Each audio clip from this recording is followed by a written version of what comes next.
ഒന്ന് രാജാക്കന്മാർ അധ്യായം 17.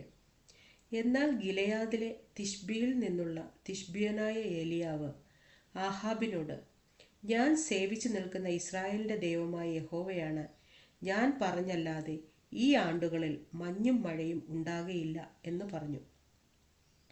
പിന്നെ അവന് യഹോവയുടെ അരുളപ്പാടുണ്ടായതെന്തെന്നാൽ, നീ ഇവിടെ നിന്ന് പുറപ്പെട്ട് കിഴക്കോട്ട് ചെന്ന് യോർദാന് കിഴക്കുള്ള കെരീത്ത് തോട്ടിനരികെ ഒളിച്ചിരിക്കാം. തോട്ടിൽ നിന്ന് നീ കുടിച്ചു കൊള്ളേണം. അവിടെ നിനക്ക് ഭക്ഷണം തരേണ്ടതിന് ഞാൻ കാക്കയോട് കൽപ്പിച്ചിരിക്കുന്നു. അങ്ങനെ അവൻ പോയി യഹോവയുടെ കൽപ്പന പ്രകാരം ചെയ്തു. അവൻ ചെന്ന് യോർദാന് കിഴക്കുള്ള കെരീത്ത് തോട്ടിനരികെ പാർത്തു. കാക്ക അവന് രാവിലെ അപ്പവും ഇറച്ചിയും വൈകുന്നേരത്ത് അപ്പവും ഇറച്ചിയും കൊണ്ടുവന്ന് കൊടുക്കും. തോട്ടിൽ നിന്ന് അവൻ കുടിക്കും. എന്നാൽ ദേശത്ത് മഴ പെയ്യായികയാൽ കുറേ ദിവസം കഴിഞ്ഞ ശേഷം തോട് വറ്റിപ്പോയി. അപ്പോൾ അവന് യഹോവയുടെ അരുളപ്പാടുണ്ടായതെന്തെന്നാൽ, നീ എഴുന്നേറ്റ് സീദോനോട് ചേർന്ന സാരാഫാത്തിലേക്ക് ചെന്ന് അവിടെ പാർക്കാം. നിന്നെ പുലർത്തേണ്ടതിന് അവിടെയുള്ള ഒരു വിധവയോട് ഞാൻ കൽപ്പിച്ചിരിക്കുന്നു. അങ്ങനെ അവൻ എഴുന്നേറ്റ് സാരഫാത്തിന് പോയി. അവൻ പട്ടണവാതിൽക്കൽ എത്തിയപ്പോൾ അവിടെ ഒരു വിധവ വിറകു പെറുക്കിക്കൊണ്ടിരുന്നു. അവൻ അവളെ വിളിച്ചു, എനിക്ക് കുടിപ്പാൻ ഒരു പാത്രത്തിൽ കുറെ വെള്ളം കൊണ്ടുവരേണമേ എന്ന് പറഞ്ഞു. അവൾ കൊണ്ടുവരുവാൻ പോകുമ്പോൾ, ഒരു കഷ്ണം അപ്പവും കൂടെ നിന്റെ കയ്യിൽ കൊണ്ടുപോരേണമേ എന്നവൻ അവളോട് വിളിച്ചു പറഞ്ഞു. അതിന് അവൾ, നിന്റെ ദൈവമായ യഹോവയാണ്, കലത്തിൽ ഒരു പിടി മാവും തുരുത്തിയിൽ അല്പം എണ്ണയും മാത്രമല്ലാതെ എനിക്ക് ഒരപ്പവുമില്ല.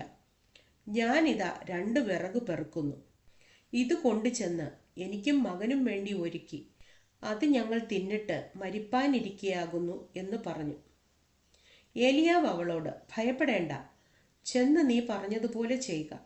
എന്നാൽ ആദ്യം എനിക്ക് ചെറിയൊരട ഉണ്ടാക്കിക്കൊണ്ടുവരിക.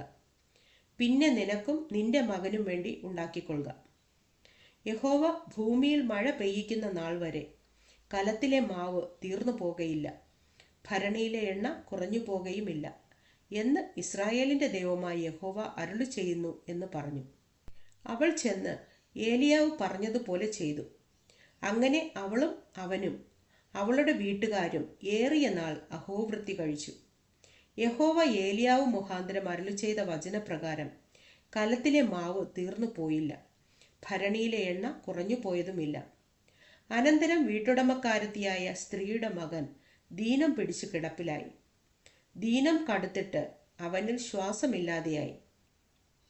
അപ്പോൾ അവൾ ഏലിയാവോട്, അയ്യോ ദൈവപുരുഷനെ, എനിക്കും നിനക്കും തമ്മിൽ എന്ത്?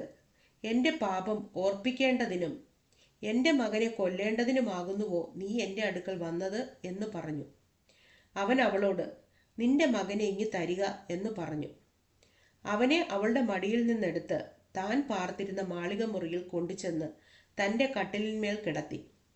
അവൻ യഹോവയോട്, എൻ്റെ ദൈവമായ യഹോവേ, ഞാൻ വന്നു പാർക്കുന്ന ഇവിടത്തെ വിധവയുടെ മകനെ കൊല്ലുവാൻ തക്കവണ്ണം നീ അവൾക്ക് അനർത്ഥം വരുത്തിയോ എന്ന് പ്രാർത്ഥിച്ചു പറഞ്ഞു. പിന്നെ അവൻ കുട്ടിയുടെ മേൽ 3 പ്രാവശ്യം കവിണ്ണു കിടന്നു. എൻ്റെ ദൈവമായ യഹോവേ, ഈ കുട്ടിയുടെ പ്രാണൻ അവനിൽ മടങ്ങി വരുമാറാകട്ടെ എന്ന് യഹോവയോട് പ്രാർത്ഥിച്ചു. യഹോവ ഏലിയാവിൻ്റെ പ്രാർത്ഥന കേട്ടു. കുട്ടിയുടെ പ്രാണൻ അവനിൽ മടങ്ങി വന്ന് അവൻ ജീവിച്ചു. ഏലിയാവ് കുട്ടിയെ എടുത്ത് മാളികയിൽ നിന്ന് താഴെ വീട്ടിലേക്ക് കൊണ്ടുചെന്ന് അവൻ്റെ അമ്മയ്ക്ക് കൊടുത്തു. ഇതാ, നിന്റെ മകൻ ജീവിച്ചിരിക്കുന്നു എന്ന് ഏലിയാവ് പറഞ്ഞു. സ്ത്രീ ഏലിയാവോട്, നീ ദൈവപുരുഷനെന്നും നിന്റെ നാവിന്മേലുള്ള യഹോവയുടെ വചനം സത്യമെന്നും ഞാൻ ഇതിനാൽ അറിയുന്നു എന്ന് പറഞ്ഞു.